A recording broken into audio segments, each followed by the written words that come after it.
Salut tout le monde! Aujourd'hui, on va vous parler de la chute d'un géant de la communication et des magouilles de son dirigeant. Mais on va aussi vous parler de l'ascension d'un média citoyen et d'une appli qui dérange. Bienvenue dans Actu Réfractaire.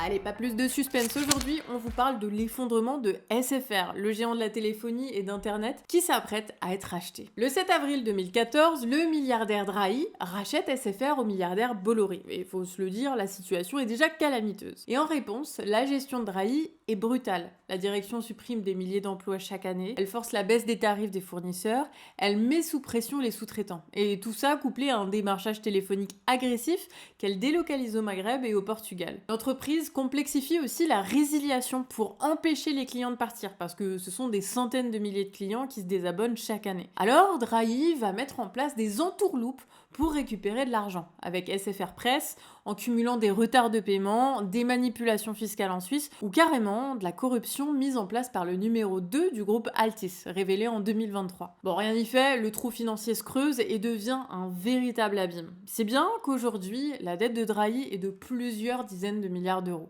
C'est énorme. Hein. L'an dernier, Drahi a été forcé de vendre BFM TV, et là, il est obligé de vendre SFR. Alors, c'est la valse des rumeurs sur qui rachètera. La famille Bouygues, Xavier Niel ou bien les Émirats Arabes Unis. Oui, on va peut-être céder une partie de nos réseaux de communication à une puissance étrangère. Alors même qu'hier, une panne de télécom a touché l'Espagne et a paralysé pendant des dizaines de minutes les numéros d'urgence. Ce type de dysfonctionnement, ça nous rappelle que les télécommunications et Internet, c'est des secteurs stratégiques. Aujourd'hui, ces secteurs, ils sont soumis aux lois du marché. On leur applique des logiques de rentabilité, on vire les salariés, on les met sous pression, en concurrence, et on va même les revendre à d'autres pays, ce qui est une absurdité totale. Parce que ça affaiblit les groupes. Bon, ça, on s'en fiche un peu, de prime abord, mais ça affaiblit surtout le secteur. Et en bout de course, ça nous affaiblit collectivement. Reprendre le pouvoir sur ces secteurs, énergie, télécommunications, transport, c'est une nécessité absolue, plutôt que de les vendre à la découpe pour ensuite déplorer les pannes, les tarifs prohibitifs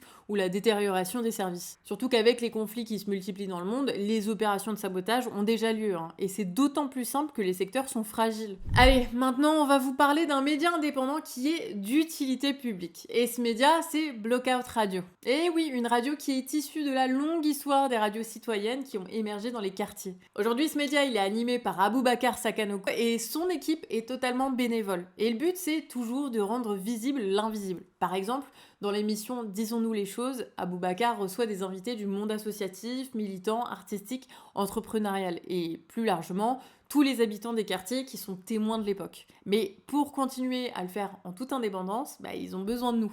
Et oui, parce que comme au Canard, radio, il n'y a pas de subvention, pas de milliardaires. Par contre, on a la force du nombre. Et c'est ça qui nous permet de continuer à porter votre voix. On vous met le lien de la cagnotte en description et on vous laisse avec Aboubacar et Kerry James qui ont un mot à vous dire. Avec mon frère, disons-nous les choses. Une émission que je suis régulièrement. Je suis de tout cœur avec lui, je te soutiens et je te souhaite le meilleur pour la suite. On est ensemble. Ensemble pour la campagne de levée de fonds. Yes. On va les avoir. Ouais. On aime bien, mais il faut payer. Ah oui, 15. On est là, on va mettre un petit peu.